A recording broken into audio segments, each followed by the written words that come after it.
Kevin, thanks. Festa Italia starts this afternoon. It's a picnic to celebrate Italian culture with food, music, and more. Organizer David Rizzo says the Italian Workmen's Club of Madison puts on the celebration every year. Parts of the money raised will go toward Dane County High School seniors for scholarships. Rizzo told us there will be a lot of traditional food and even a cultural tent to explore the old Greenbush neighborhood. Well, if anybody has grown up in an Italian neighborhood, they know the close-knit character of it, as was the case with the old Greenbush neighborhood.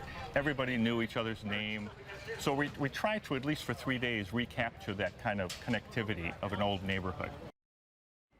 Our family has gone in the past. It is a lot of fun, and if you join in on the fun tomorrow, you might just see our Kevin Corriveau judging the spaghetti eating contest.